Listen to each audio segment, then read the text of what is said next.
Black Star Network is here. Hold no punch I'm real revolutionary right now. Black power. Support this man, Black Media. He makes sure that our stories are told. Thank you for being the voice of Black America, Roland. Stay black. I love y'all. All momentum we have now, we have to keep this going. The video looks phenomenal. See, there's a difference between Black Star Network and Black-owned media and something like CNN. You can't be Black-owned media and be scared. It's time to be smart. Bring your eyeballs home. You dig?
Today is Friday, February 24, 2023. Roland Martin Unfiltered, broadcasting live on the Black Star Network here in Los Angeles. Congresswoman Barara Lee has announced she's running for the United States Senate in California. We will talk with her about that decision and what it's going to take to beat two prominent Democrats in her particular state. Also on today's show, Vice President Kamala Harris sat down with some HBCU journalists. We'll show you her response to their questions. Also, Missouri Attorney General is trying to get rid of Circuit Court Attorney Kim Gardner. Republicans have been trying to oust her for a very long time. She will join us to talk about what's happening there. Also, Carlos Watson, still the fallout from his arrest for fraud regarding Ozy. I'm going to break down for y'all a 42-page indictment. It is stunning when you see the stuff that they were involved in. It is time to bring the funk. Roland Martin Unfiltered on the Black Star Network. Let's go. He's got it. Whatever the miss, he's on it. Whatever it is, he's got the scoop, the fact, the find. And when it breaks, he's right on time and it's rolling. Best believe he's knowing. Putting it down from sports to news to politics. With entertainment just for kicks, he's rolling. It's on go, roll, y'all. It's Roland Martin, yeah. Rolling with Roland now. He's funk, he's fresh, he's real, the best, you know he's Roland Martin now.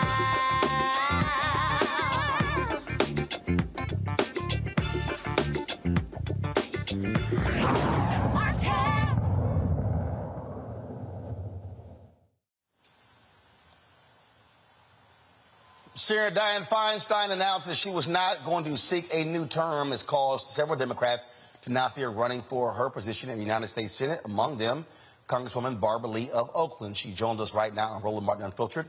Congresswoman, always glad to have you here. Nice being with you, Roland. Hello. All right, so let's talk about this run. California's a huge state, going to take a lot of money you got to raise. Why do you believe you are the best person to be the next U.S. Senator from California?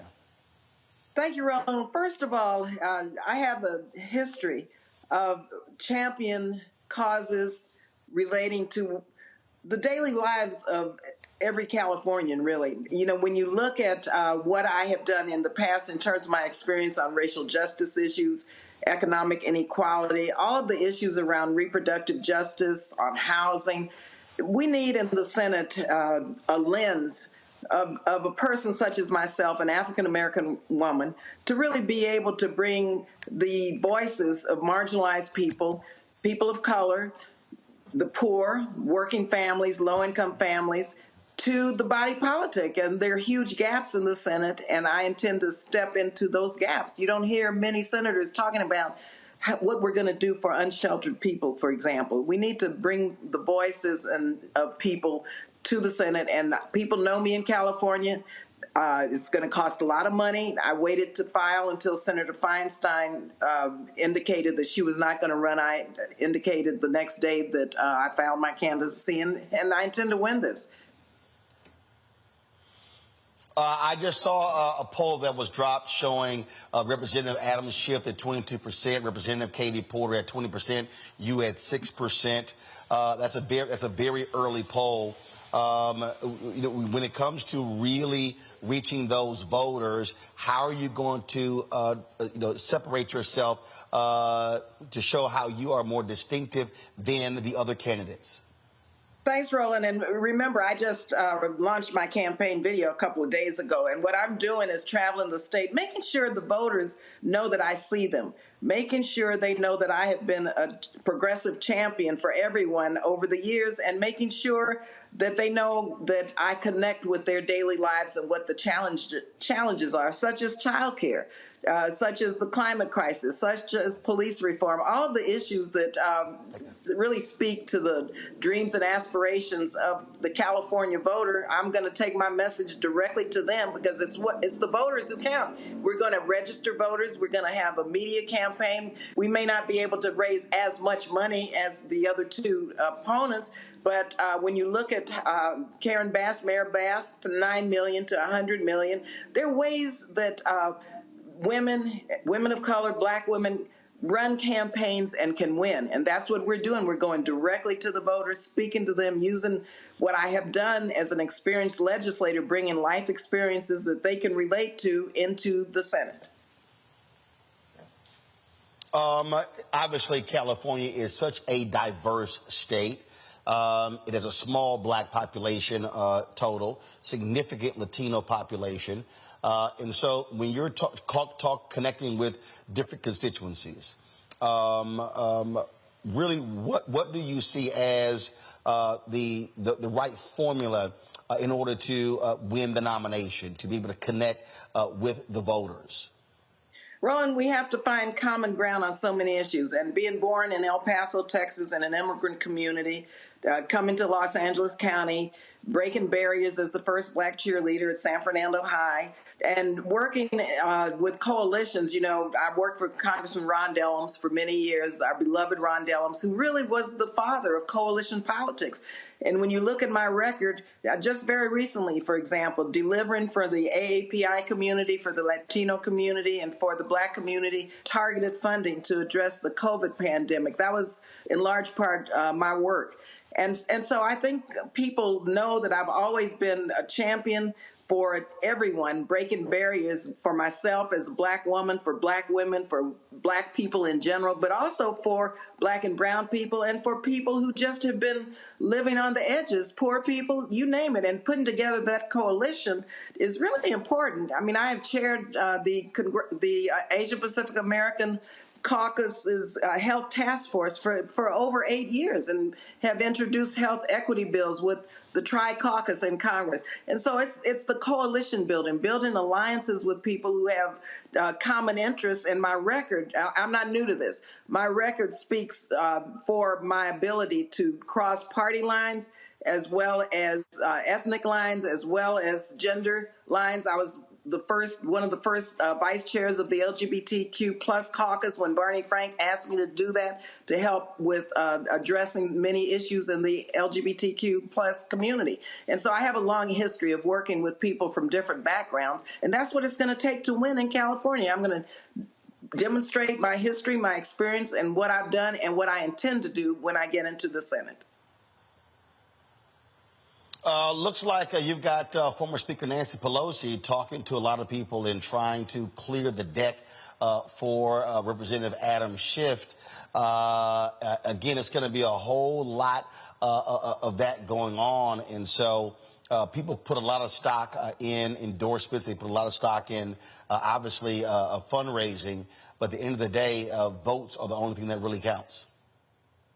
Well, listen, I respect the Speaker's decision to support whomever she supports, and it is connecting with voters. It's about going to voters to let them know who I am in terms of what I have done in the past, but how I have developed policies that really speak to their needs and aspirations as a voter and as people who are just struggling to make ends meet, and as a candidate for Senate who sees them and understands what their daily needs are in terms of the cost of living, bringing down the cost of inflation, addressing police misconduct, all of the issues that we care about. So it's about the voters. It's about communicating with the voters. It's by being authentic with the voters, and it's about letting them know who I am and what I've done, yet what I intend to do for the future. And so that's what I'm doing with my campaign, going directly to voters. And yes, it's going to cost a lot of money, but believe you me, we're going to raise the money that it takes for me to run my campaign the way I'm going to run it and win. Last question for you, Congresswoman.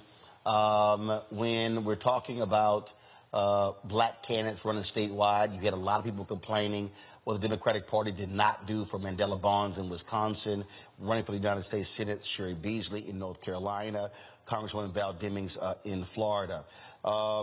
Speak to that in terms of what the party has to do to ensure that they are supporting black candidates when it is black people, black women and black men who are the number one and number two highest participants for Democrats. Well, Roland, you've laid out what the barriers and challenges are for black people in general running for public office. We've got to get to public financing of campaigns. But until then, we have to make sure that we speak directly to the voters and make sure voters understand $5 a month, $10 a month. They can go to my website. It's BarbaraLee4California.com or for CA.com, either one, to know that their $5 a month really matters, and build an army of donors who can afford to support candidates like myself. They're barriers. They're real challenges. They're systemic in our campaign financing system. And so candidates who you just listed were unbelievably progressive Democrats who had a record of service, who would be wonderful in the United States Senate to lead. And what happened? The money with regard to what should have done from our major institutions just didn't get there. And so we know what those challenges are. But I tell you one thing, we can't sit back and let the system that has real systems of racism embedded in the finance system and donor kind of system in terms of finance, campaigns. We can't let that stop us from running. We've got to go to our own base. We've got to go to people who believe in what we believe in. Yes, we need large donors. Yes, we need everyone to contribute, but we also need low donors. I'd love to have 100,000 low donors to submit, to contribute $5 a month. I mean, that would really be an unbelievable effort to involve people in the decision making, but also in the whole campaign structure of financing. And we have to do that, and we're going to do that.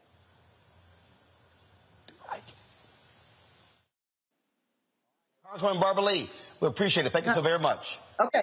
Thanks a lot, Roland. Nice seeing you.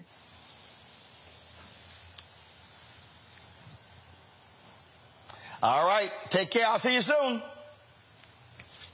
All right, folks. Got to go to a break. We'll be back. Roland Martin Unfiltered right here on the Black Star Network.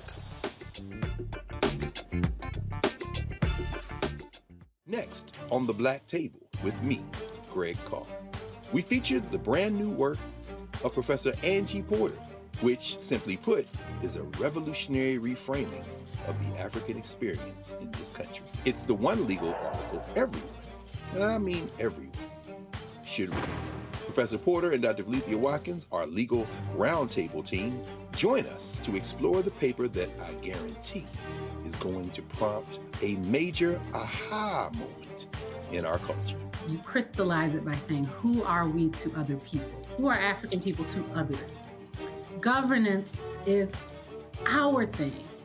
Who are we to each other? The structures we create for ourselves, how we order the universe as African people. That's next on The Black Table, here on the Black Star Network.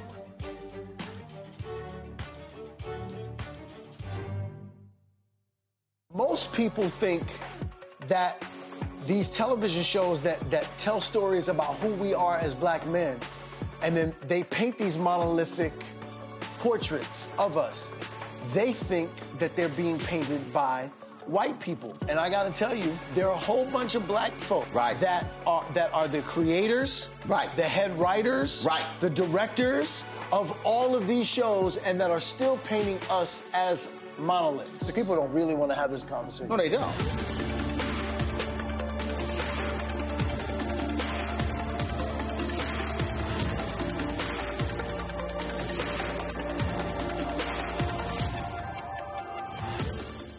Hi, I'm Eric Nolan. I'm Shantae Moore. Hi, my name is LaToya Luckett, and you're watching Roland Martin Unfiltered.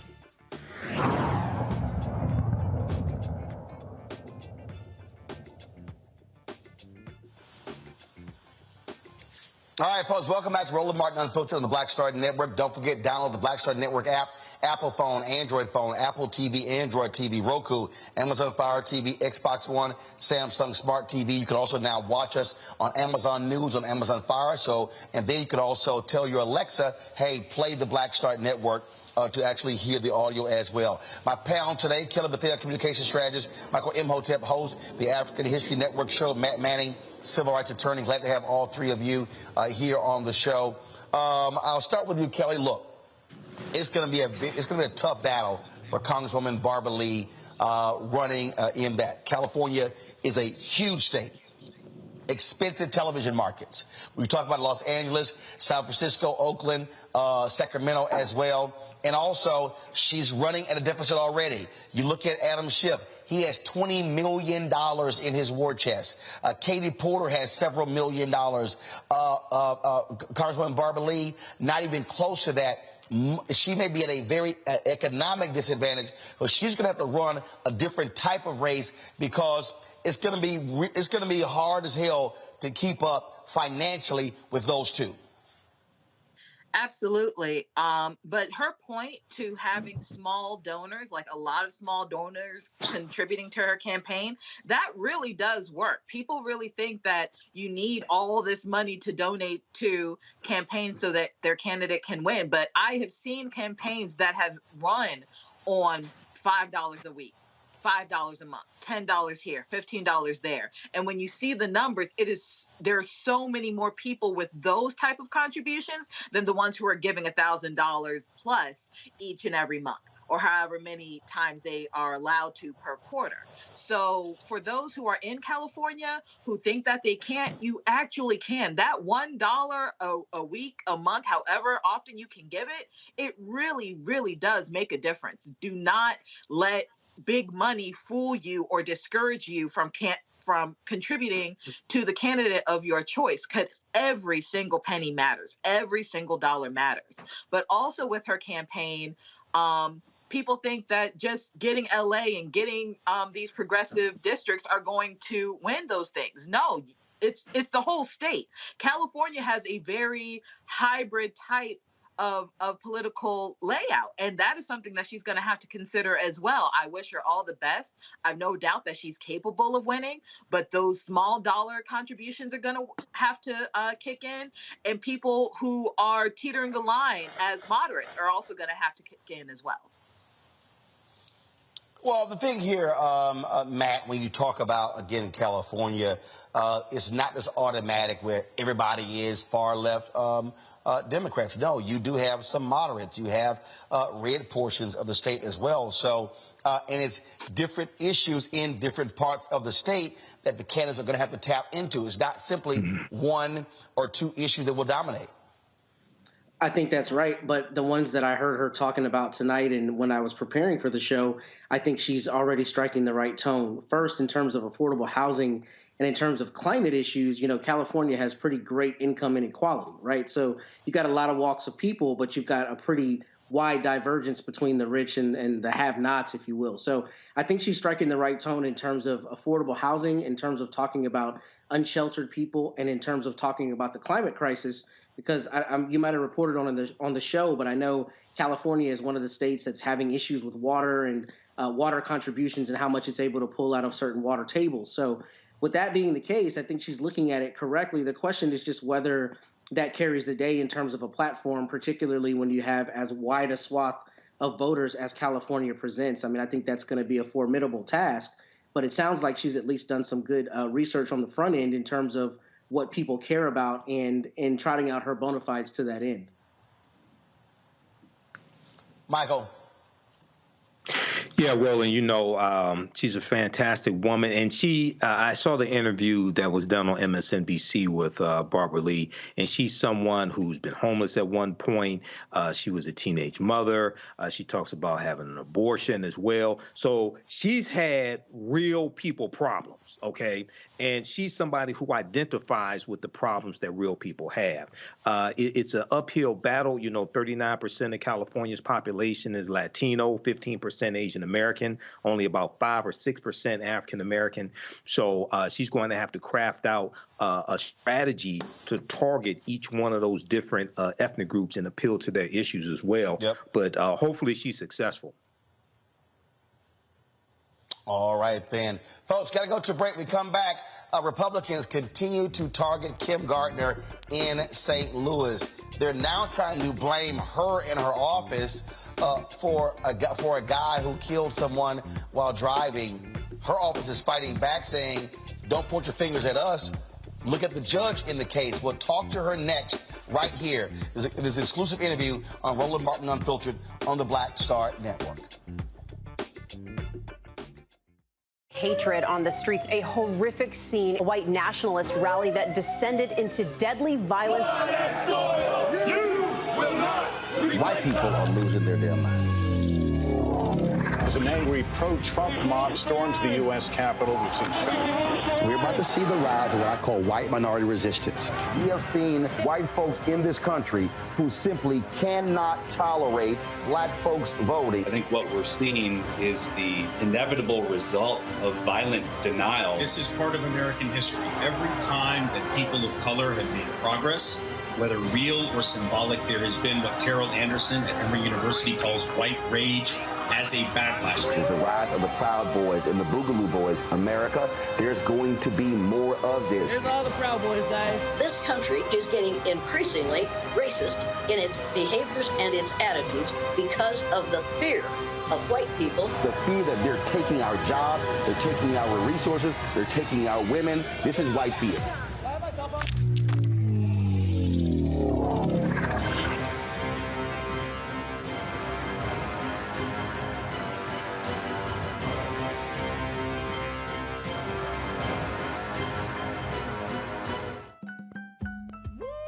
We're all impacted by the culture, whether we know it or not. From politics to music and entertainment, it's a huge part of our lives, and we're going to talk about it every day right here on The Culture with me, Faraji Muhammad, only on the Black Star Network.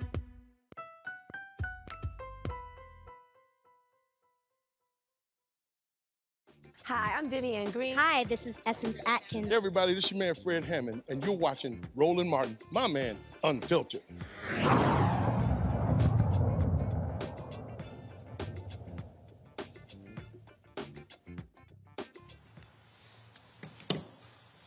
All right, folks, if you're watching our YouTube channel, be sure to hit the like button, hit the share button on Facebook. Also, love your comments. We're seeing them on the Black Star Network app as well.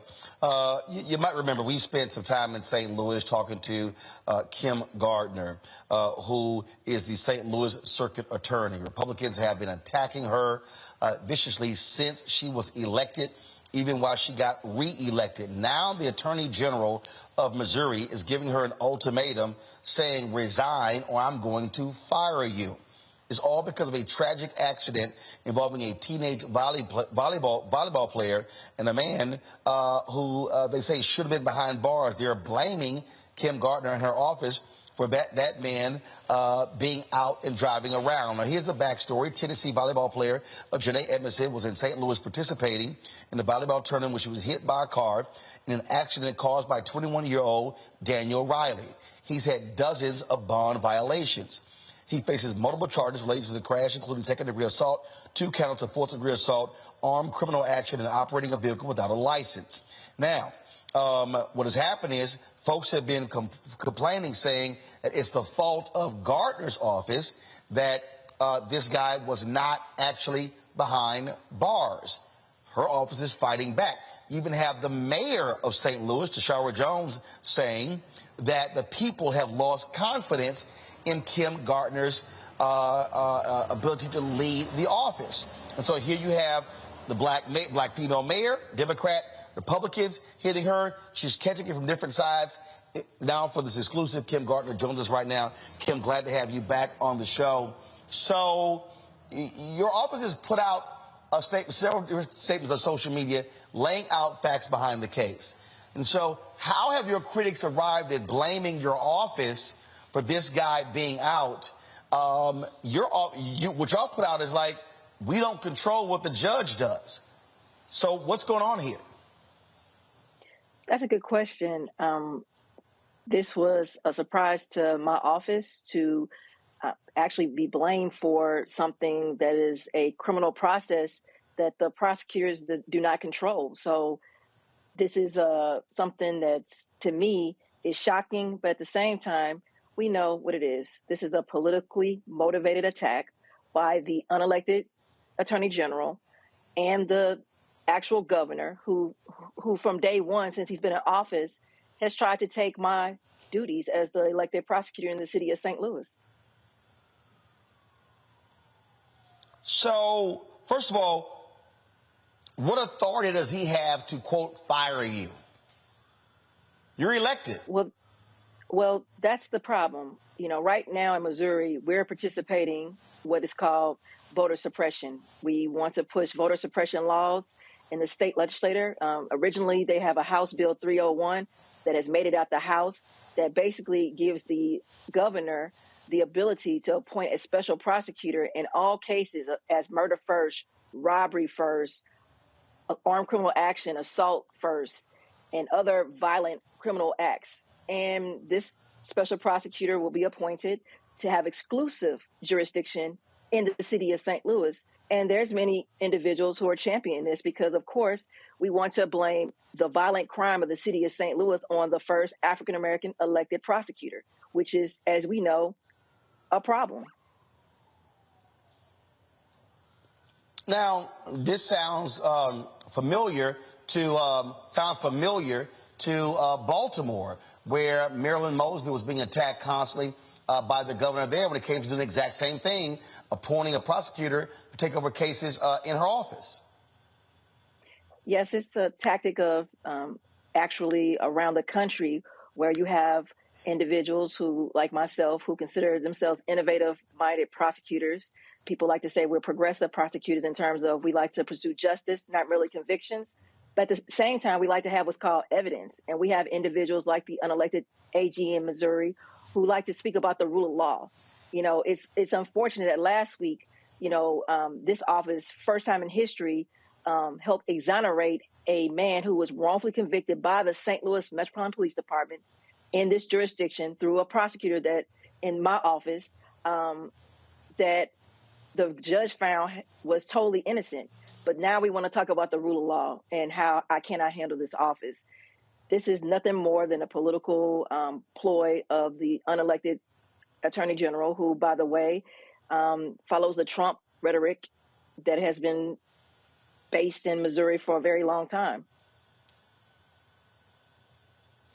So it's interesting. So now they want to change the law to control your office. The governor appoints a board that controls the police department only in Kansas City. I thought Republicans believed in local control and hated big government and Big Brother. Well, I agree. Local control is only for certain jurisdictions, and that's not in urban areas that I represent. You know, the will of the people who elected me 2 times should not have a voice per the AG as well as the governor. And the rhetoric they're using is they have a moral obligation to follow the rule of law. This same AG and his office that he's taken basically wanted to prosecute to the fullest and uphold the finality of a wrongful conviction for 28 plus years. So one has to say, what is going on in St. Louis? What is going on in the state of Missouri? What is going on is voter suppression. It's about the people in the city of St. Louis having the right to vote their elected officials, like the prosecutor, by election. The election is coming up in 2024. Why is it that the attorney general, as well as the governor, want to use this tactic? Well, I know why, because I've been elected twice. And the possibility of the people having a voice, that causes them some great fear. So when the mayor says you lost the confidence of the people, but you've been reelected. You know, I'm not going to talk about the mayor. What I'm going to talk about is for some individuals who chose on this case to have willful ignorance of the criminal justice system and to actually say that I control every part of the criminal justice system, even the bond of a judge and a GPS monitoring situation of this individual that caused the unfortunate tragedy of this young lady, Miss Janae Edmondson, that is simply false information. And it's the continual attacks of the status quo, tough on crime rhetoric that has, one, been the actual issue in this state and across other states. So in the statement that your office put out, y'all talked about y'all asked for a bond revocation. The judge denied that. A continuance, the judge denied that. And so I'm curious, for all the people out here who are complaining, why are they not complaining about this judge? Is this judge elected? What's going on here? Why the targeting of your office? And again, not the judge who's ruled against requests from your office. It's interesting you say that, Roland. I'm the only elected official in the criminal justice system. The judges are appointed in this jurisdiction. The police chief is appointed by the mayor in this jurisdiction. The public safety director is appointed by the mayor in this jurisdiction. So it's funny how me, the prosecutor, the only elected official, the only voice of the people, is being targeted in this situation. What is next? First of all, what is this individual here? Where is he? Is he in jail? What's next when it comes to the case, but also what is next when it comes to this battle between you and Missouri Attorney General? Well, first of all, the man is held right now with no bond because he has other charges that we charge in this case, in this unfortunate incident with Miss Janae Edmondson. But what's next is the Attorney General used a quo warranto, which in the history of this office has never been used. The last time this has been attempted has been in the 1970s. This is a very unclear process that the Attorney General, who is unelected himself, will try to remove me from my position and have the governor appoint another prosecutor. This is setting a dangerous precedent that when another elected official has questions about another elected official's job, they are able to use tactics to remove them from office. Last time I checked, we have a process called elections. And why is Missouri so afraid of having the people of the city of St. Louis elect their prosecutor? Well, we know why. Wow. A whole lot going on there in St. Louis. And as I said, you have been under a constant assault from forces since you were elected. Surely keep us abreast of what happens next there in St. Louis. And it's not just you, also Can I say one, Black progressive can I say one thing? female. Yes, go ahead. Yeah, go ahead. Can I say one thing? I just want to also say, it's interesting that the biggest critic has been the police union. And this is also started by the police union of St. Louis that from day one has even stated that I should be removed from office by force or someone taking me out in a violent way. So the police union, along with the Ethical Society of Police, which are made up of a group of Black police officers, have decided that they will support one appointment of a special prosecutor, as well as taking them out of local control under state control. This is a very serious situation that's going on in Missouri, but it's about the people of the city of St. Louis having an individual in this office that they elect. It's also about the money that they will spend creating this kind of, shadow prosecutor's office, because they're going to take serious violent cases. And they're also, when you think about the cases they're trying to take, we're like number one in officer-involved shootings. So those cases are also murders. So that's what this is really about. This is about an individual getting into this office who is controlled by the governor that will rubber stamp these investigations and justify most of the officer-involved shooting cases, which, that they need to be investigated and reviewed by my office. So this is an attempt for the police union and others who want to continue the status quo to usurp the people's voice. All right. Kim Gardner, we appreciate you joining us. Thanks a lot. Thank you. I appreciate you. All right, folks, we'll talk about the drama in St. Louis with our panel when we come back. Also on the show, we're going to talk about all the drama, the issues that Carlos Watson is facing, founder and CEO of Ozy. Folks, the 42-page charge dropped by the U.S. Attorney is stunning at the level of deceit and fraud that they were involved in. We will break that down as well. You're watching Roland Martin Unfiltered right here on the Black Star Network. Next on Get Wealthy with me, Deborah Owens, America's Wealth Coach. Listen to this. Women of color are starting 90% of the businesses in this country. That's the good news. The bad news, as a rule, we're not making nearly as much as everyone else. But joining us on the next Get Wealthy episode is Betty Hines. She's a business strategist, and she's showing women how to elevate other women. I don't like to say this openly, but we're getting better at it. Women struggle with collaborating with each other. And for that reason, one of the things that I demonstrate in the sessions that I have is that you can go further together if you collaborate. That's right here on Get Wealthy, only on Black Star Network.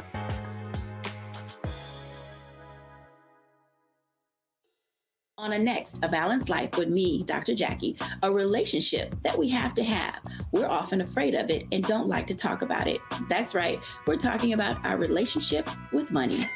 And here's the thing, our relationship with money oftentimes determines whether we have it or not. The truth is you cannot change what you will not acknowledge. Balancing your relationship with your pocketbook. That's next on A Balanced Life with me, Dr. Jackie, here at Black Star Network.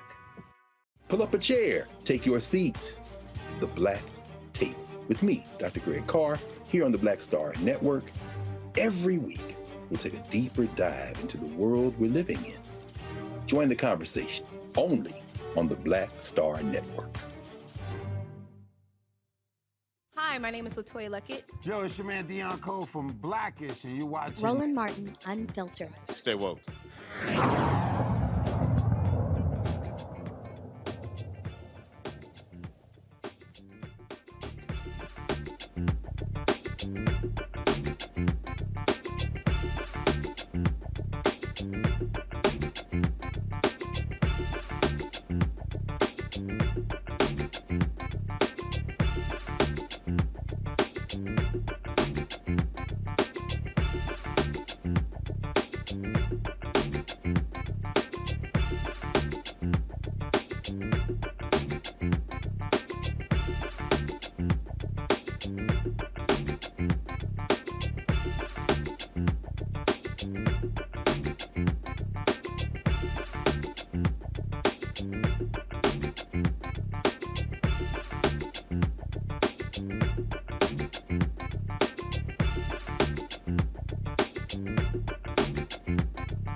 All right, folks, let's go back to our panel. Matt, it's crazy looking at this, the constant attacking of Kim Gardner.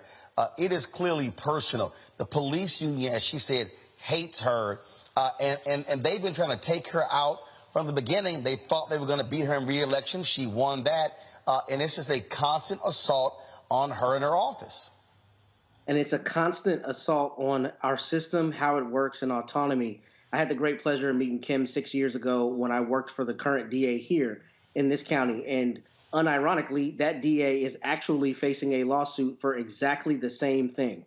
Republicans here filed a lawsuit saying he's incompetent and needs to be removed from office. And they're essentially, via the legal system, trying to undo a second time that he was duly elected, just like Kim. This is happening across the country, and this is how we descend into despotism and tyranny. I mean, and I'm not saying that from like a histrionic standpoint. It's the truth. Ron DeSantis is doing the same thing in Florida. They're doing this in Missouri. They're doing it here in Texas. And what they're trying to do is they're trying to combine dog whistle rhetoric with the idea that these black and brown people who have been duly elected are not competent. They're grossly unable to manage their offices or whatever, despite the fact that the people elected them twice and they're exercising discretion. And what I think Kim did really well in this situation is she released a statement that you noted talking about where the judge's responsibility is. What infuriates me about this is that the prosecutor, if he or she is embattled, is always the first person that people go to show that the criminal justice system is failing. But her office asked for a bond revocation, which means a prosecutor stood up and said, "Judge, we want Mr. Riley to be put in jail because he's not abiding by the conditions of the bond." And a judge decided not to put him in jail. So how she becomes the person who's having to answer to the failings of this criminal justice system when her office did exactly what it's supposed to do shows you that it's not about actually checking power. It's about saying who you believe should not have power and trying to divest them of having power despite them having elections. So this is something we're seeing across the country, and this is something that we as people have to push back against, because otherwise our democratic institutions have absolutely no value if they can be run over by a person based on their whim and what they think is politically expedient. Michael, I keep trying to explain to people what is going on here. Republicans are going to use their power in the state house to control black folks in these states. We've seen it this week with what's going on at Tennessee State University, Prairie View A&M University. We're seeing what's going on in Florida. We're seeing what's happening here. And so folks had better understand what's happening. It's clear. It's loud and clear what's going on here. Yeah, the battle has always been in the state legislature, especially in southern states. Even though Missouri wasn't part of the Confederacy, it stayed loyal to the Union. You still have some of the same politics here. And I'm glad she was able to get information out about how it was the judge's fault and not the fault of her office. But, you know, Roland, to be honest with you, I can't figure out why Mayor Tashara Jones, who is an African-American female, is following some of the talking points, it seems, of some of the Republicans. That's problematic right there. But hopefully this turns out well for Attorney Kim Gardner. And remember, former Attorney General William Barr was at odds with her as well. She was facing it she was facing pressure not just from the state level from Republicans in St. Louis, but also from the Department of Justice when William Barr was Attorney General, and he was against those progressive prosecutors like her. So this is another example of why elections have consequences, and so it's so important to vote the right people in the office and vote the wrong people out of office. And the thing here, Kelly, it goes to show you, Republicans don't give a damn about local control. They don't, all that crap about old big brother, they don't care. When they have the power, they will exercise it. We see it in Alabama and Mississippi, where they have passed laws saying local leaders cannot get rid of Confederate monuments unless the state approves it. They only like local control when they are the ones in control. I think it's a situation in which it's not about whether it's local control, state control, or federal control. It's about control, period. And it shows when you see the bar being moved with each situation in their favor. So it doesn't matter whether, like you said, it does not matter whether it's state or local or federal. It's a matter of who is in control. If we are in control, then it's good. If we are not in control, it's bad. And that's just the bottom line of it all. It is disappointing that Kim Gardner does not have the support what it seems to be of her party in St. Louis in this matter.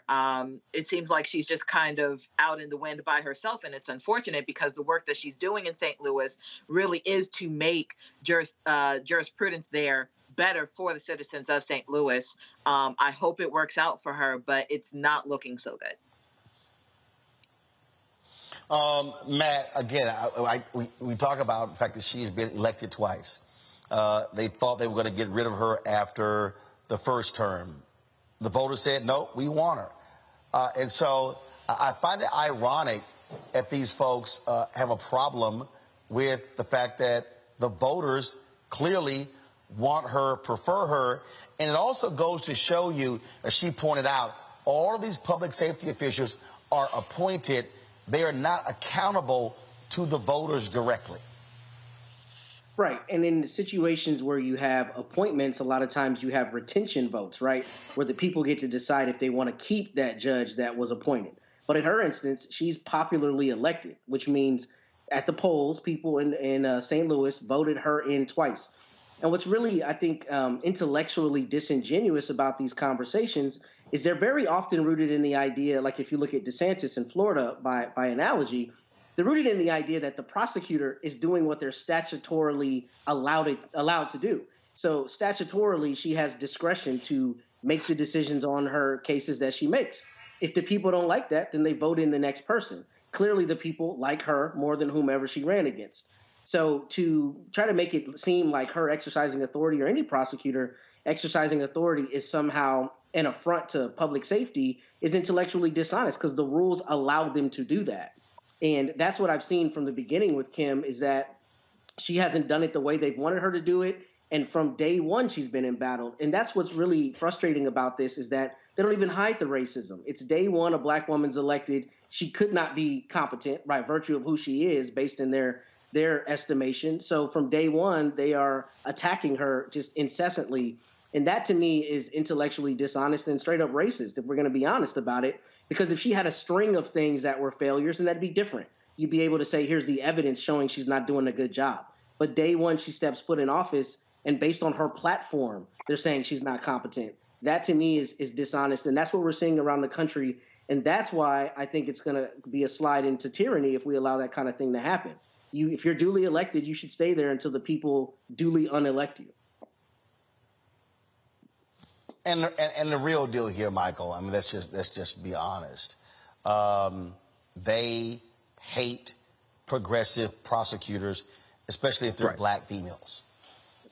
Absolutely. They definitely do. And what you see here is with the progressive prosecutors like Marilyn Mosby in Baltimore and others, you see them at odds with the police union oftentimes. You see them many times prosecuting crooked police officers or exposing crooked police officers. And I remember, if I remember correctly, wasn't it Marilyn Mosby who had a list of police officers who she said were untrustworthy and they couldn't be used when it comes to prosecuting people, things like this. Their testimony couldn't be used. Yeah, that's Marilyn Mosby. And then when it comes to being smart on crime, backing off of trying to charge low-level nonviolent drug offenders with the harshest sentences, all types of things like this. You see Republicans at odds with this law and order, and you see the police unions oftentimes at odds with this as well. So we need more prosecutors like Kim Gardner, Marilyn Mosby, and the prosecutor as well in Chicago as well. So once again, all this goes to voting, Roland. Kim Fox. All this goes to voting strategically. But also, Kim Fox. I'm sorry. It does, and again, I'm sorry, Matt. Go ahead. I was just going to say, also, Ken Paxton has been under indictment for 7 years in Texas. The Republican AG here has been under indictment for 7 years. They can't figure out how to prosecute him, right? But Kim Gardner doesn't even make the decision. And got reelected. Beating the drum. Yep. Sorry, go ahead. That's how it goes. All right, folks, hold tight 1 second. We'll be back on Roland Martin Unfiltered right here on the Black Star Network. Next on The Black Table with me, Greg Carr. We featured the brand new work of Professor Angie Porter, which, simply put, is a revolutionary reframing of the African experience in this country. It's the one legal article everyone, and I mean everyone, should read. Professor Porter and Dr. Valencia Watkins, our legal roundtable team, join us to explore the paper that I guarantee is going to prompt a major aha moment in our culture. You crystallize it by saying, who are we to other people? Who are African people to others? Governance is our thing. Who are we to each other? The structures we create for ourselves, how we order the universe as African people. That's next on The Black Table, here on the Black Star Network.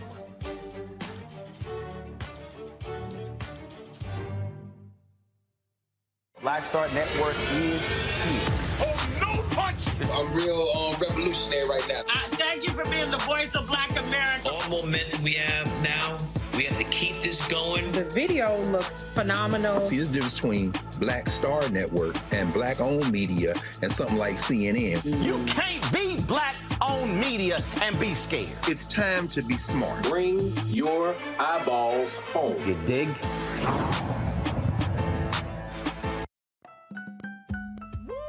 We're all impacted by the culture, whether we know it or not. From politics to music and entertainment, it's a huge part of our lives, and we're going to talk about it every day right here on The Culture with me, Faraji Muhammad, only on the Black Star Network. This is Diala Riddle. What's up, y'all? I'm Will Packer. I'm Chrisette Michelle. Hi, I'm Chaley Rose, and you're watching Roland Martin Unfiltered.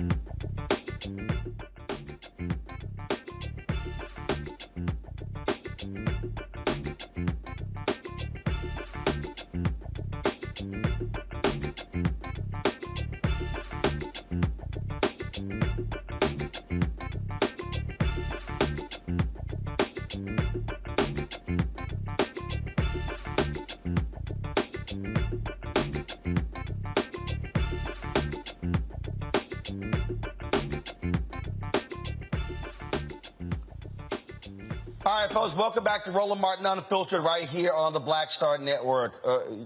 We told you about the attacks on DEI, on diversity, equity, and inclusion, anything dealing with race. DeSantis in Florida, Abbott in Texas. Now you got this nut house superintendent in Oklahoma, Ryan Walters. He actually is questioning if students should attend Oklahoma colleges because of the ideologies they might encounter on campus. Listen to this nonsense. We have, and I appreciate the board's due diligence on this. We did make some slight changes. We took out any kind of woke language here.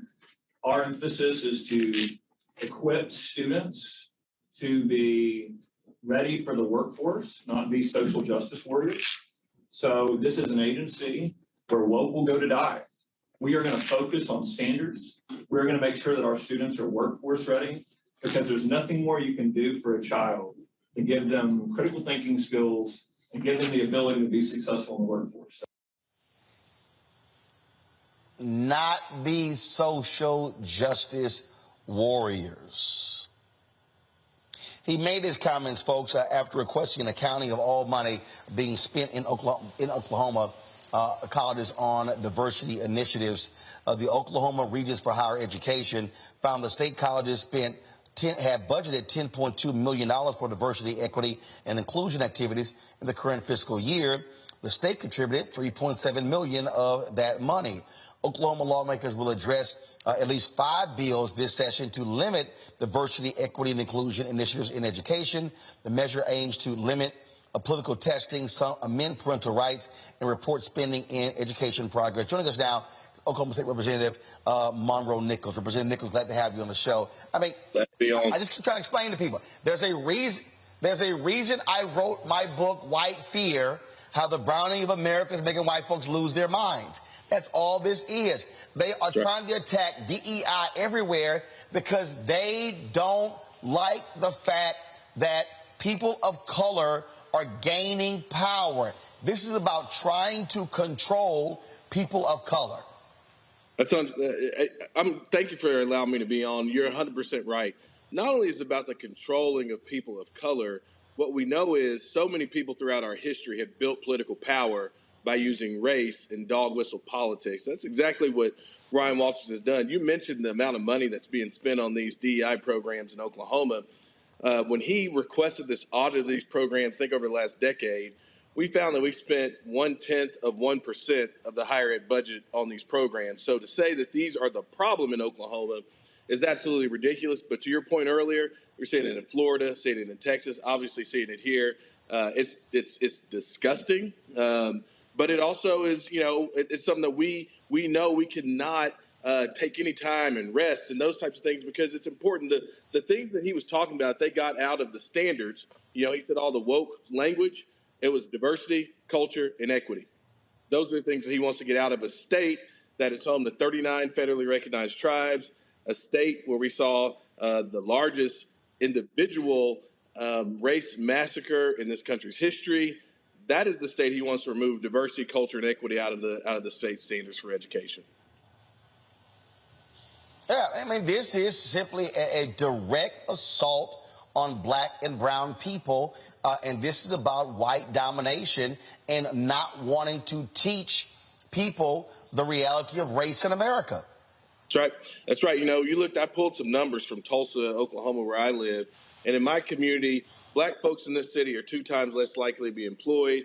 Poor students are 5 times less likely to read on grade level by 3rd grade. The eviction rate is 40% higher in non-white neighborhoods, and Hispanic Tulsans are 3 times less likely to get a high-wage job.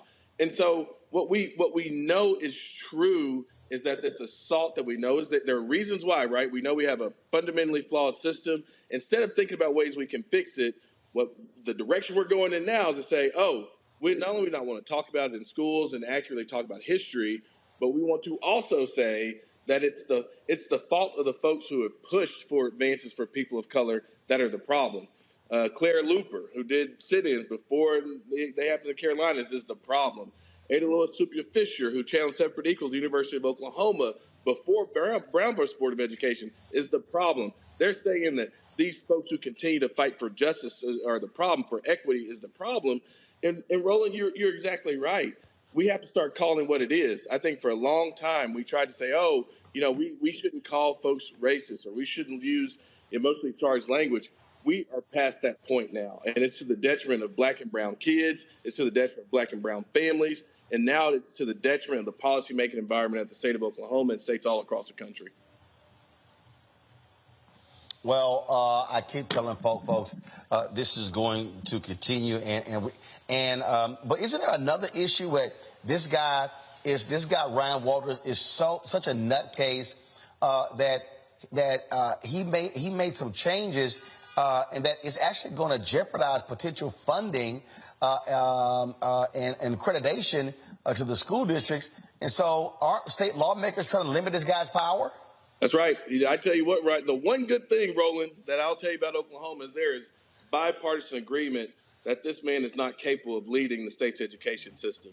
And so we're a state like a lot of southern states with a supermajority on the Republican side, but he's so far off that I have my Republican colleagues that are right now working to limit his power as state superintendent because and Roland, just to give you a little context, he's been state superintendent for about a month, and it's already gotten this bad. Right. This is a man who wants to send federal funds back because he doesn't want to, he woke ideology in federal funds, and he wants to send state money to private schools and that type of stuff.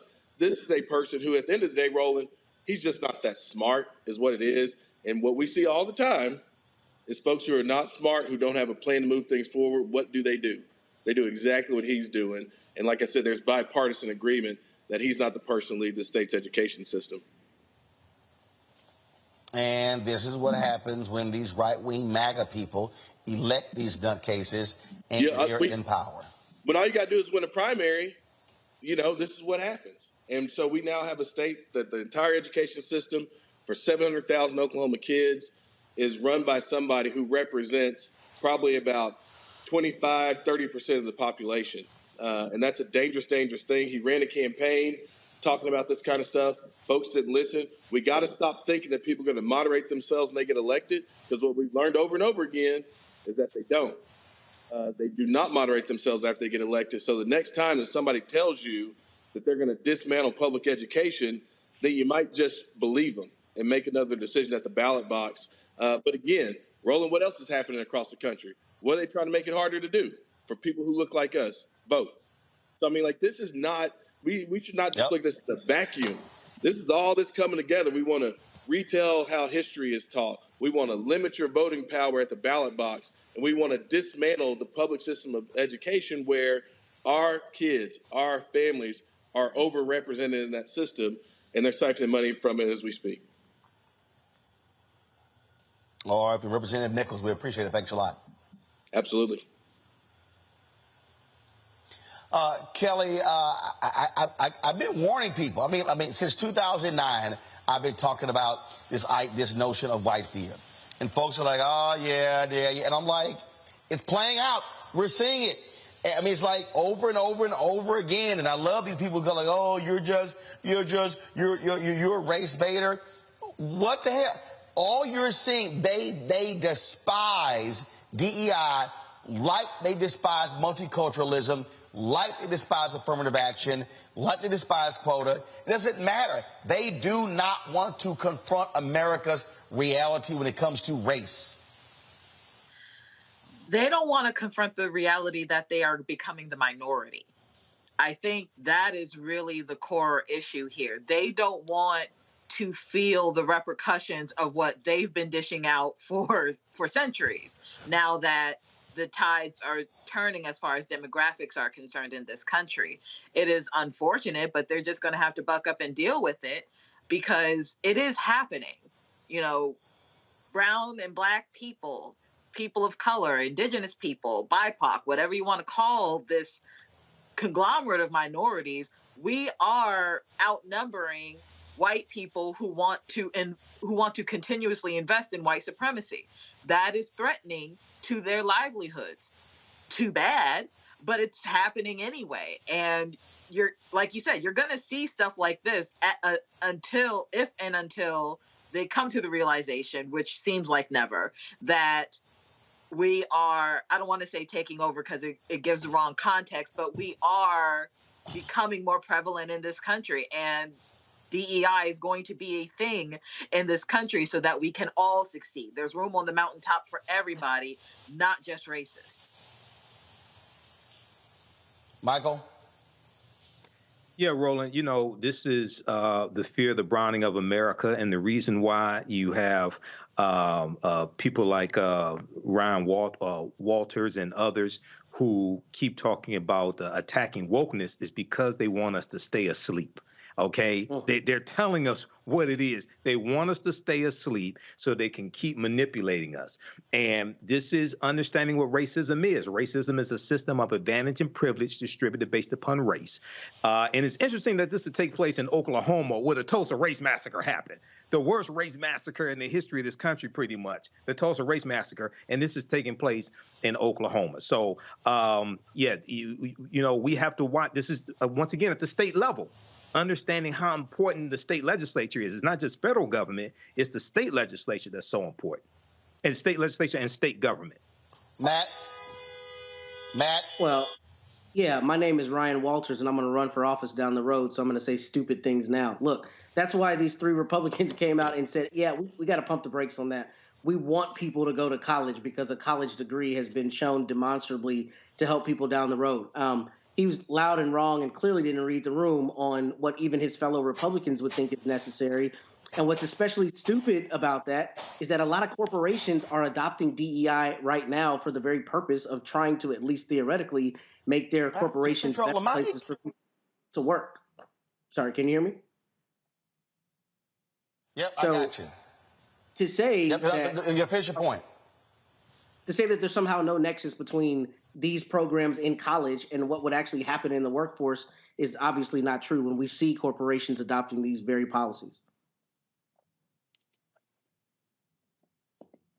All right. Folks, hold tight 1 second. We come back. We got to talk about this Carlos Watson Ozy case. I don't know if y'all read the 42-page indictment from the feds. Oh, my God. This dude, what they were engaged in, absolutely nuts when it comes to fraud and deceit. We'll break it down next. You're watching Roland Martin Unfiltered right here on the Black Star Network.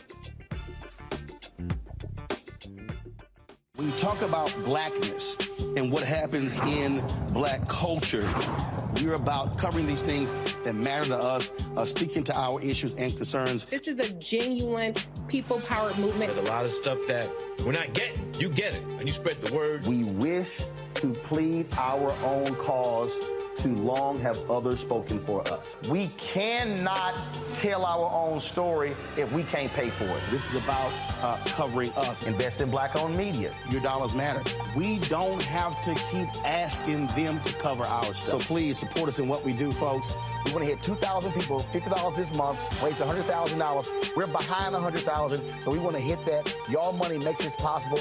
Checks and money orders go to P.O. Box 57196, Washington, D.C. 20037-0196. The Cash App is $RM Unfiltered. PayPal is R Martin Unfiltered. Venmo is RM Unfiltered. Zelle is Roland at RolandSMartin.com.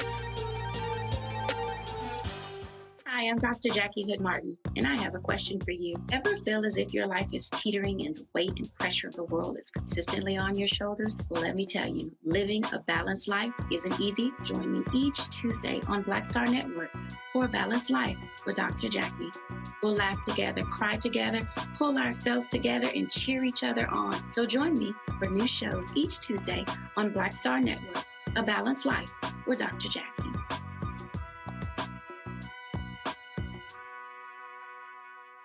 Pull up a chair, take your seat at the Black Table with me, Dr. Greg Carr, here on the Black Star Network.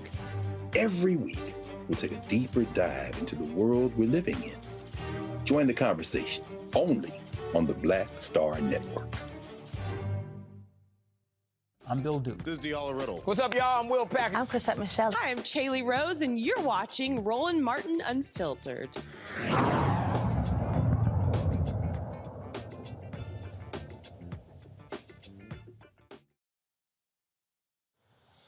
All right, folks, welcome back to Roland Martin Unfiltered on the Black Star Network. Carlos Watson is in some huge trouble. He, of course, the founder of Ozy Media, yesterday arrested by federal authorities and hit with significant fraud charges. They named 3 individuals as being involved in this conspiracy. 2 of them have already pled guilty. Folks, let me tell you something. I spent time reading this 42-page indictment, and it is unbelievable. It is unbelievable. Look at this indictment here. And so when you look at this here, just crazy. I'm going to bring my panel in here. What they lay out in this indictment, no, guys, come to my iPad, please. Look at it. When it came to this indictment here, Matt, Michael, and Kelly, it's unbelievable. It shows in here the amount of debt that they had. It shows how they were lying about their money. It says in or about between 2008 and 2021, the defendants, Carlos Watson and Ozy, together with Ray Hahn and others, engaged in a scheme to defraud Ozy's investors, potential acquirers, lenders, and potential lenders through material misrepresentations and omissions about, among other things, the financial results. They would lie about how much revenue they were making. Oh, we're 11 million in revenue. Oh, we're going to double to 22, to 35, to 45, to 65. They were claiming that one company, to get one investor to come in, they claimed that this company was going to buy them for $600 million. What's crazy, Matt, is, I'm reading this and I'm kind of like, are you serious? Perfect example right here. Go back to my iPad. They had email stated that Ozy raised $12 million in revenue in 2017, had already booked $14 million in revenue in 2018 against its $22 million goal. But Watson knew at that time that Ozy had earned less than $7 million in revenue in 2017 and had not booked $14 million in revenue at that time in 2018. All right, so I'm going through this. Matt, they're impersonating a media company. They created fake emails. They actually forged documents, created fake contracts. I mean, this thing went on and on and on. And here's the crazy thing. These major companies, General Motors, Group M Advertising, were giving them dollars. Do you know what's even crazier? 2 weeks ago, IPG, they had their upfronts, their media upfronts, where you go and pitch your stuff. They let Carlos Watson pitch. He was under federal investigation. The SEC is suing him, and they let him pitch to advertisers. And I'm like, are you serious? 2 weeks later, he's arrested. I've seen some crazy stuff. This is brazen, the stuff they were doing or alleged to do. Alleged. Thank you. You knew what I was going to say. Because here's the thing. Nothing has been proven against Carlos Watson or anybody else. And yeah, this is a scary indictment. I mean, if he hired me to represent him, I would be very concerned about these charges, because generally if the feds are investigating you, they don't play around, and they have a very small conviction. I mean, a low conviction, loss rate. So you know that the feds are coming with it. However, I will say, in a corporation of this size, sometimes these cases can be difficult to prove at least all of the counts, because you have to prove that he was actually involved. So even if Ozy was alleged to have done these things, he might have a defense where he wasn't aware of the actual numbers that he was putting out were fraudulent. Now, what is concerning is two people below him have already. Hey, Matt, I read it. Matt, I read it. They got him on emails. They got him on text messages. They got, in fact, they got one at one point. So remember when this whole thing started, the New York Times did a big story where the COO was impersonating a YouTube executive. Okay. Well, Carlos went on Today Show, went on the Breakfast Club, and said, this guy had a nervous breakdown. That's what happened. I wasn't aware. Guess what? In this indictment, the feds say not only was he involved, he was in the room and he was texting the guy what to say on the phone. They got the text messages from Carlos to the guy. All right, maybe they cook him on some of the counts, but nothing has been proven yet. And like Jay-Z said, not guilty, y'all got to feel me. Until the evidence comes in front of 12 people and they say unanimously that he's guilty, the man is presumed innocent. We talk about the rule of law. We have to believe in the rule of law. Until they prove it, he's innocent. It's not guilty.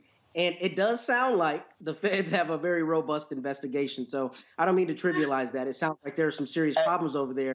What I was going to say, though, the biggest problem is two people below him pled guilty. That's a huge issue. Right. If your CEO pleads guilty and your other No, remember, the feds say there were 3 involved. 2 of the 3 pled guilty. That's what I'm saying. So that's the problem, right? Because if the homies take the L, you are likely taking the L, let's be honest. But jokes aside, unless they can show he was actually involved in all of those allegations, he may walk on some of the counts. But, when you're looking at a max of 37 years in prison, it could be a very serious outcome, despite my jokes that he may walk on the counts. So I don't know. Until I see the evidence. You're right. And this is to approve. You're right. And this is to approving guilty. Let's go back to my iPad here, Kelly. To induce Bank Lender 1 to make the loan and make it sooner, the defendant, Carlos Watson, directed the then CFO of Ozy, an individual whose identity is known to the grand jury, to send Bank Lender 1 a fake signed contract purporting to be the second season, despite the fact that negotiations with Cable Network 1 were still ongoing. When the then CFO refused, Watson and Rayo agreed that Rayo would send a fake contract to Bank Lender 1 with false terms that were unrealistically favorable for Ozy and a forged signature for the representative of Cable Network 1. Damn. That's not funny. That's not funny. I'm sorry. That was like a nervous giggle when you don't know what else to say or do, right? Hold on. I'm sorry. Hold up. I got to go to the next one, Kelly. Check this out. Later the same day, after receiving the email with the fake contract, the then CFO emailed the defendant, Carlos Watson, and Rayo to say that she was resigning effective immediately. She explained, quote, "This is illegal. This is fraud. This is forging someone's signature with the intent of getting an advance from a publicly traded bank." She continued, "To be crystal clear, what you see as a measured risk, I see as a felony. Did either of you, Carlos, when you asked me to put together a contract, and or Samir, when you sent the email, have any idea, or did it even occur to you to care that I could go to jail for forgery and bank fraud?"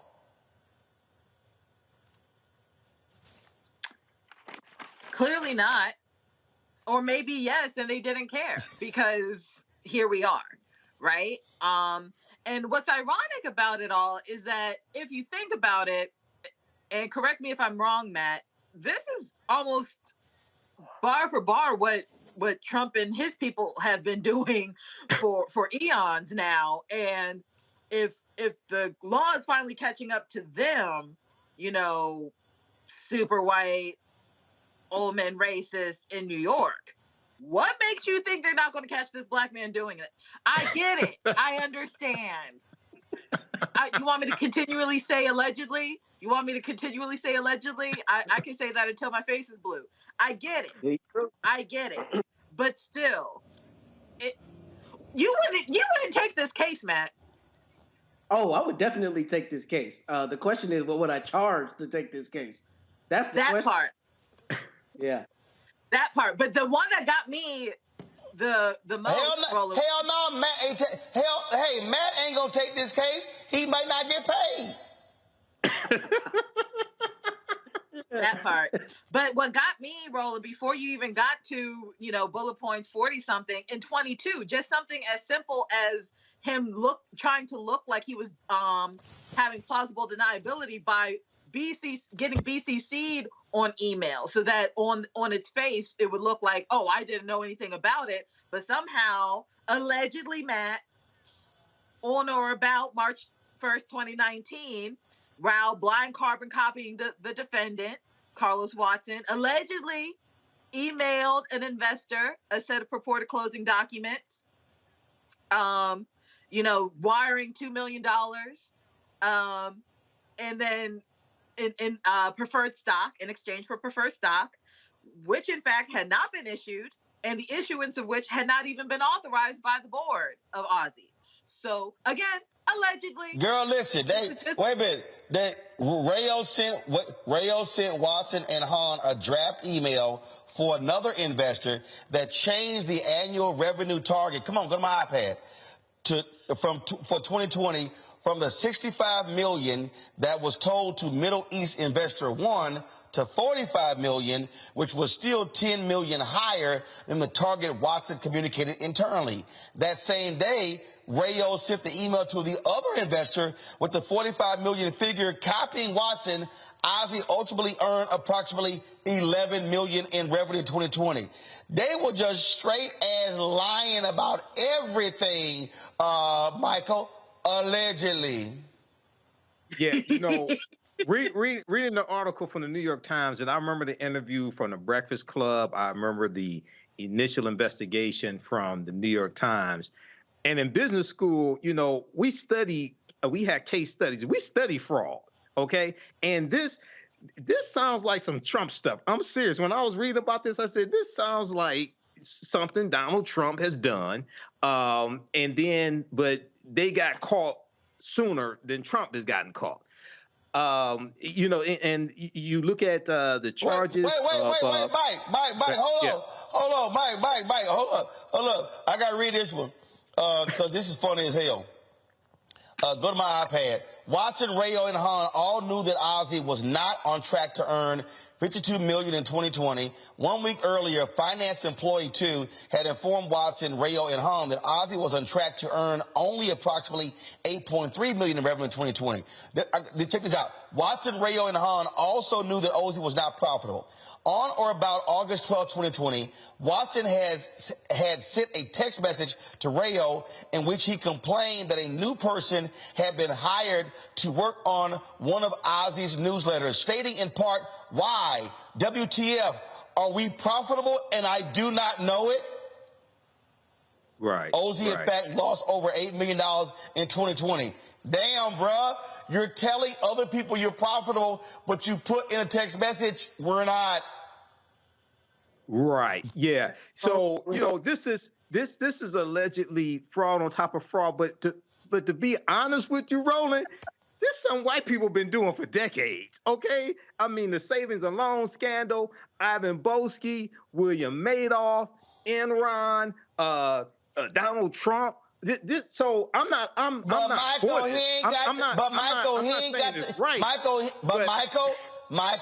he ain't got the complexion for the protection, in the words of Paul Mooney.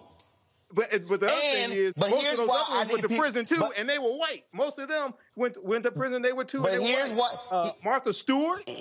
She went to prison. She was a billionaire. Here's why I need people watching to understand. The advertising agencies decided Carlos Watson was the safe Negro. Mm-hmm. They gave him millions. He was lying. Let me tell y'all how I knew he was lying. I went to his YouTube channel, and when he launched his show, they would have these videos, 1 million and 1.5 million views, but 20 comments. Right. Y'all, right. That's impossible. That's impossible. And I called Keenan, my digital guy, said, "Keenan, is there something they doing that we don't know about? That how are you getting all these views? You ain't getting nobody commenting on these views." And so I said, it's fraudulent. And so what happened was, when the New York Times story came out, what they discovered was that basically they were buying traffic, they were doing certain things to basically it was being shown underneath. So just so y'all know, come on, go to my iPad. So remember, I told y'all they were doing. Come on, go to my iPad. I told y'all they were doing like 1 million views. After they got busted, these are their videos: 3,600 views, 4,900, 4,000, 4,200, 4,500, 4,700, 5,100, 51,000, 54,000, 56,000, 56, 57, 87, 10,000, 15K.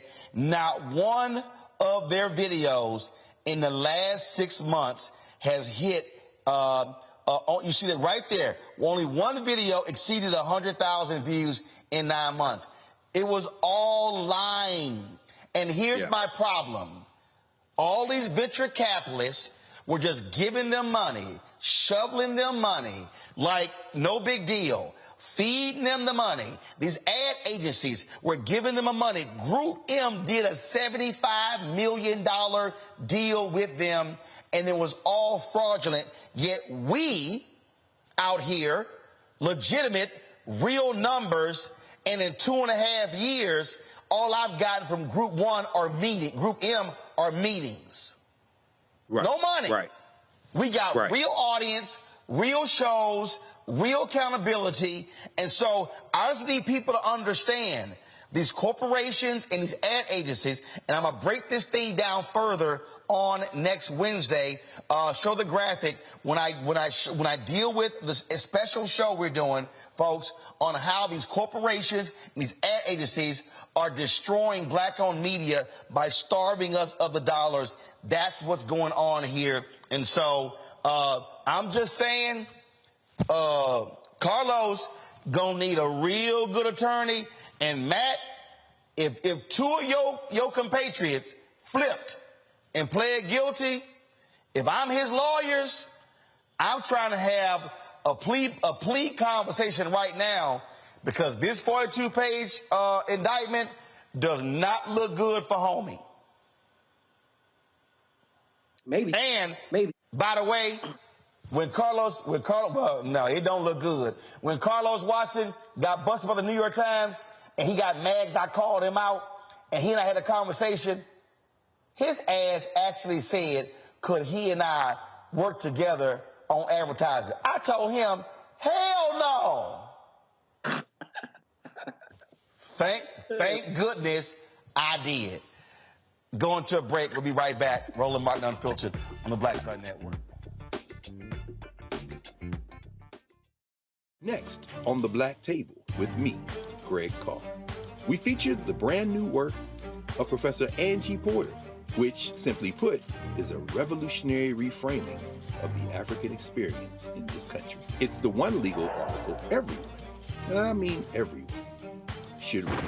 Professor Porter and Dr. Valencia Watkins, our legal roundtable team, join us to explore the paper that I guarantee is going to prompt a major aha moment in our culture. You crystallize it by saying, who are we to other people? Who are African people to others?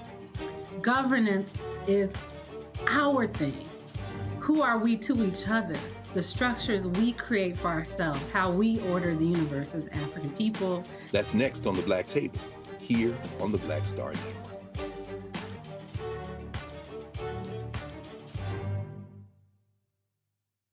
Most people think that these television shows that tell stories about who we are as black men, and then they paint these monolithic portraits of us. They think that they're being painted by white people. And I gotta tell you, there are a whole bunch of black folk that are the creators, the head writers, the directors of all of these shows, and that are still painting us as monoliths. The people don't really want to have this conversation. No, they don't.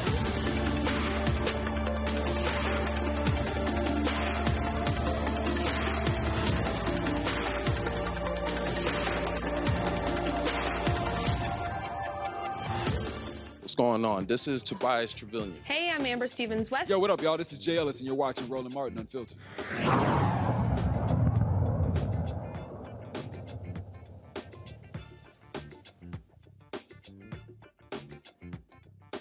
All right, folks, Vice President Kamala Harris, as well as Keisha Lance Bottoms, who is over the Office of Public Engagement for President Joe Biden, yesterday sat down with students in person and virtual, 42 HBCU journalists, and asked a variety of questions. I'm glad they did, but it'll be nice when they sit down with black-owned media. That hasn't happened yet, and so it'd be nice for that to actually happen. But they got an opportunity to talk about funding for HBCUs and some other issues as well. Here's some of that conversation with the Vice President. We have a very special guest. As you all know, I know you have been waiting on this special guest. Our Vice President, you all know so many historical firsts for this extraordinary woman. She's a graduate of Howard University. Who's here from Howard? All right. She's a member of Alpha Kappa Alpha Sorority Incorporated. Okay, I see some pinkies up. She has been the Attorney General. She's been the District Attorney. She has been a senator, and now we are honored to have her as our Vice President. So will you all please stand as she enters the room? Hello, everybody. You can clap. It's okay.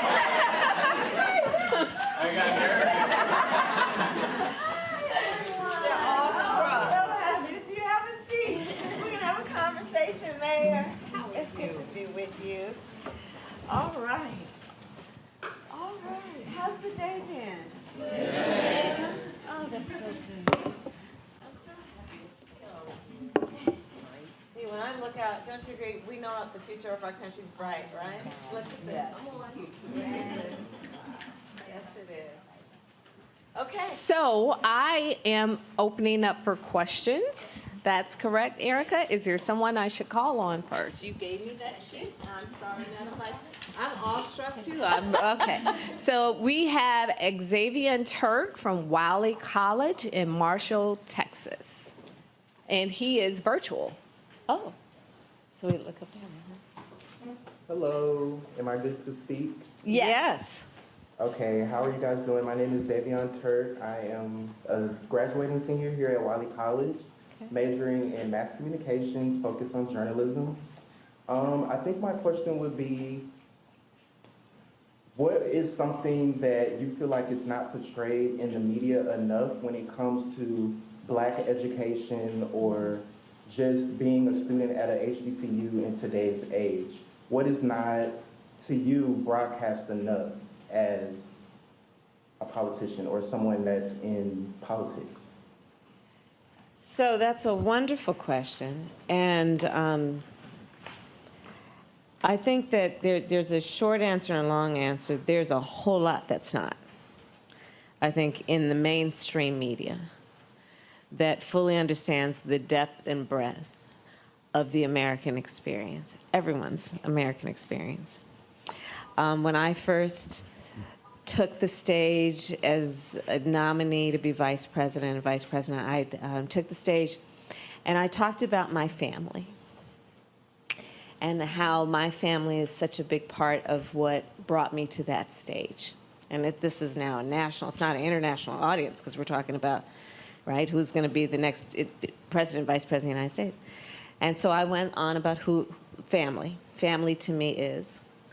And then on the list of family to me, I said, my Divine Nine family. And there were people looking at each other, what's Divine Nine? And I thought to myself, you about to find out.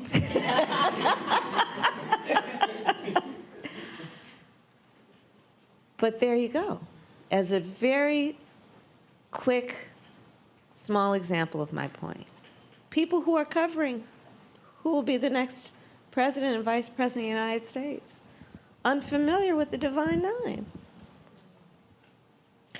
So that's a quick example of a point, which is that, sadly, there is still a lot that we are counting on you all as leaders and journalists to help us do to continue to educate the people of our country and our world about who we are as Americans.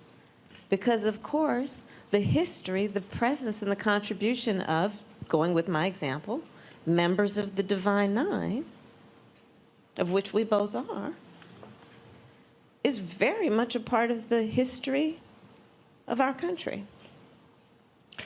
So I say that also to say that as a proud graduate of an HBCU, and as we all have that common experience, one of the blessings that I realize now so many years later that I can tell you already have figured out while you're still there is that you have a special responsibility because you have had the good fortune and blessing of being in an academic environment that in every way, from the walls that were constructed in your classrooms and why they were built, you have the unique ability to know that we are counting on you, that you represent the best of who we are, and that we are requiring you to lead. Because we have also learned in those places, if not in our own families or communities, that we stand on broad shoulders. Who imagined that we all right now would be having this conversation at the White House. Somebody gave me, Mayor, somebody gave me a T-shirt, and everyone here should be wearing it. And the T-shirt said, "I am my ancestors' wildest dream." All of you should be wearing that T-shirt too, right? But you have the experience of also learning that you will be in an environment that will not allow you to be anything less than the best. That you will be required to take full advantage of all those who want to nurture you and educate you and lift you up. And then you go out there and you remember you are never alone. Because most of you will be in rooms, and I'll speak for the two of us if I may, You will find yourselves many times in a room where you are the only one like you, who looks like you, who has had your life experience. And the other thing you learn at an HBCU is to remember, no, I come from people. There are a whole lot of me out there. And so being in that environment gives you the charge to have the confidence to then be in those rooms and never feel small and never feel alone and never be convinced that you're the only one like you and therefore alone. Because no, you come from and have a whole bunch of folks who walk into every one of those rooms with you, even if you can't see them at the moment. You must always feel and know that we're all present. Thank you. So we're going to go to someone in the room, if that's okay, Erica? Or do you want me to stay on the screen? All right. Well, I'm going to follow the script. Kayla Foster, Russ College. Hi, everyone. My name is Kayla Foster. I'm a mass communications major here at Harris College. So my question actually goes kind of back to where we were earlier in discussion. It's about how the Biden administration plans to ensure the continuity of our historical Black colleges and universities. Well, by doing the work that we have been doing as an administration that we are particularly proud of, which includes ensuring that we put the financial resources into our HBCUs. So I think we may have had a discussion about the dollar amounts, and it's in the billions of dollars around what we need to do to invest. Back when I was in the Senate, actually, we also got a bill passed that put money into HBCUs around upgrading the infrastructure, because as we all know, so many of our schools are very old and need upgrade to literally the classrooms, the libraries, things like that. But also the work that we have been doing that has been focused on issues like student loan debt, because we know the disproportionate burden that our HBCU students carry on that issue. And then, you know, there is the whole thing about the ecosystem around an HBCU student that also requires support. And so there are many of our policies that relate to, for example, something I did yesterday at Bowie State, which was to announce what we are doing as an administration to bring down the mortgage insurance premiums, so for FHA loans, so for loans that low-income families can get to buy a home, and bringing down the cost of that even further. Because, of course, if we think about the next generation of HBCU students, if their parents have the ability to buy a home and build equity, that would make it just a little easier for maybe them to take a little equity out the home when their young, bright child says, I want to go to college, to help them pay for tuition.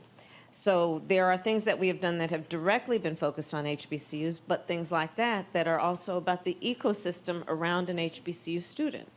Thinking about the fact that I think it's something like over 60, maybe 70% of the people diagnosed with diabetes, or of African Americans, are diagnosed with diabetes.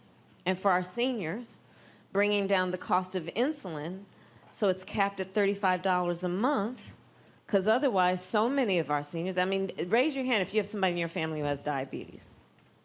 There you go, right? And so bringing down the cost of insulin every month to cap it at $35 a month for our seniors so that they don't have to choose between paying rent or buying food and buying the medication a doctor prescribes. So there are a lot of initiatives. And the point is to be able to see, and I would encourage you as journalists to always remind all of us to see people in their full selves, to see people in all the facets and nuances in which everyone lives. None of us is one-dimensional. And we should always require of our leaders in particular that they see people as whatever their profession is, as whatever their age is, as whatever their race is, as wherever they are geographically. Are they a parent? Are they a child? Are they a grandchild? Are they a foster child? Seeing people in the full relief of who they are. You know, in many old world cultures, and in particular in many African cultures, when you meet someone for the first time, the greeting is not, pleased to meet you. It is, I see you. I see you. And you as journalists have an incredible gift to require us as the people who read your work, who listen to your work, to see. All right, folks, hold tight once again. Going to a break. We come back, we'll play more of the session with Vice President Kamala Harris, Keisha Lance Bottoms, with HBCU journalists. You're watching Roland Martin Unfiltered on the Black Star Network. Next on the Black Table with me, Greg Carr. We featured the brand new work of Professor Angie Porter, which, simply put, is a revolutionary reframing of the African experience in this country. It's the one legal article everyone, and I mean everyone, should read. Professor Porter and Dr. Valencia Watkins, our legal roundtable team, join us to explore the paper that I guarantee is going to prompt a major aha moment in our culture. You crystallize it by saying, who are we to other people? Who are African people to others? Governance is our thing. Who are we to each other? The structures we create for ourselves, how we order the universe as African people. That's next on the Black Table, here on the Black Star Network.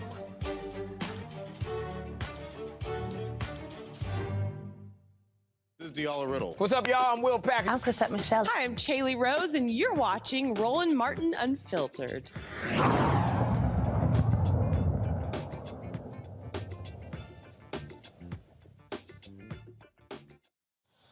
All right, folks, here's more of Vice President Kamala Harris, again, at yesterday's session where she chatted with 42 HBCU student journalists.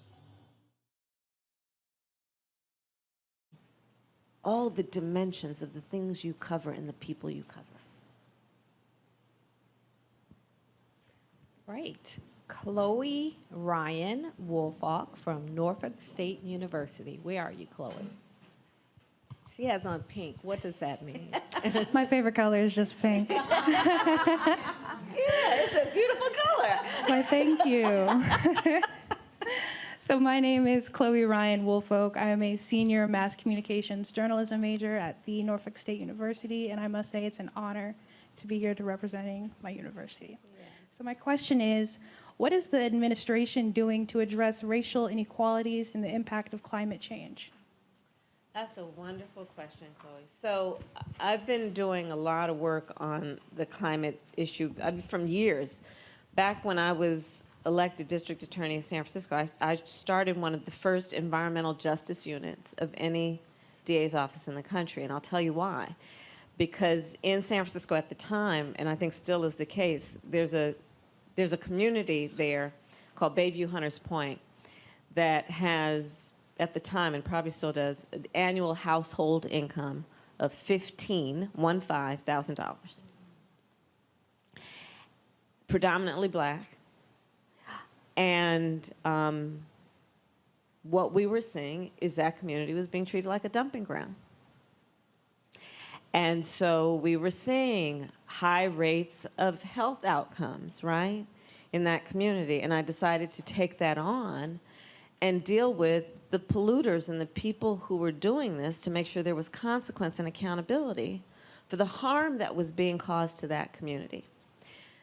I'm describing what is referred to as an environmental justice issue, because it's about equity, it's about fairness and the environment, right? And when I think about then anything that is about climate, we're talking about the environment, we're talking about extreme changes to the climate that manifest itself in a number of ways, including extreme weather events. Think from my home state of California, wildfires to hurricanes, tornadoes. Think about the climate issue in the context of what we need to do to deal with, for example, extreme heat and what that means in urban communities where there's only asphalt that just actually exasperates the heat effect and where there are no trees and what that means in terms of the public health consequences of that. Think about it as the issue of lead pipes in places like Flint and other places around our country, and the babies of that community then drinking toxic water, which is having an impact on their learning ability. Think about where that in some of the worst air quality zones in our country are also low income and communities of color, and what that means in terms of high rates of asthma, which also means missed school to address those health concerns. Think of it then in the context of, like, I like to think about a lot of things in the context of a Venn diagram. I love Venn diagrams. Always ask, is there a Venn diagram for this? I'm telling you, it's fascinating when you do. So Venn diagram, those three circles, right? So on this, the intersection between climate, extreme climate, right, which is going to be about, that's going to be also an intersection with human behaviors about greenhouse gas emissions, what we need to do around carbon capture, right? Intersection between that, public health, and then how we're thinking about in terms of the intersection between that and education. And if you want to add some more circles to the Venn diagram, the solutions also look like what we need to do to invest in a clean energy economy. And that's about a whole new economy with a whole new set of jobs that are going to require engineers, and it's going to require people who are thinking about how to design in a way that accommodates climate adaptation and resilience. And therein lies some of the opportunities when we think about the solution to the problems, right? And then if you bring that all back in a way that we look at that Venn diagram and also think about principles that are about equity, who is suffering the most? Where then should we be putting in the resources? How should we be thinking about equity in terms of what should be equitable standards and the inequities on an issue like public health, education? Lead pipes, I'll give you an example of that on this point. So, water coming out of lead pipes. The communities that have been dealing with this have been, the grandmothers and grandfathers have been telling us for years, it's having an impact on the children, on the seniors. Okay. So one of the things about lead pipes that's interesting, lead was put in pipes all over the country. So it was not only in communities of color, poor communities. But here's the thing. If you have money, if you had equity in your home, you'd say there's lead in those pipes. I need to get rid of those pipes and replace them. And you would buy some new pipes. If you don't have the money to replace the pipes, if you are a renter, what ends up happening, right? We think about it in terms of the health consequences to the children living in that community and what that has meant in terms of what we have documented over generations.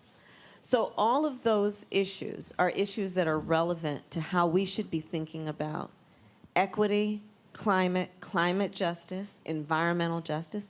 But also I urge you guys, as you write and think about the future and how you're going to leapfrog into your role of leadership, really do start to take a look at what we are creating around a new economy, which is a clean energy economy.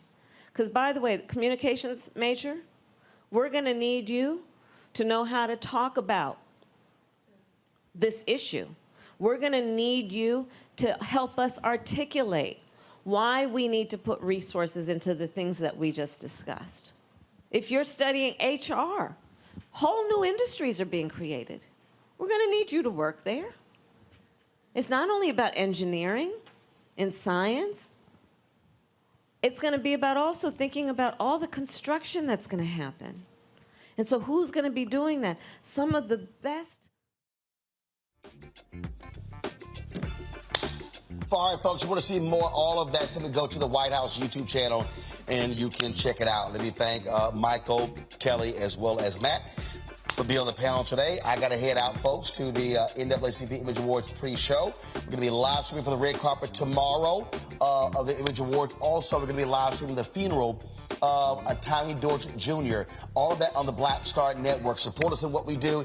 Download the Black Star Network app, Apple phone, Android phone, Apple TV, Android TV, Roku, Amazon Fire TV, Xbox One, Samsung Smart TV. Join our Bring the Funk fan club. Send check-in money orders to P.O. Box 57196, Washington, D.C. 20037-0196. Cash App, $RM Unfiltered. PayPal, R Martin Unfiltered. Venmo is RM Unfiltered. Zelle, Roland at RolandSMartin.com. Roland at RolandMartinUnfiltered.com. I'll see you guys Monday, tomorrow, and then Monday, Austin, Texas. Holla!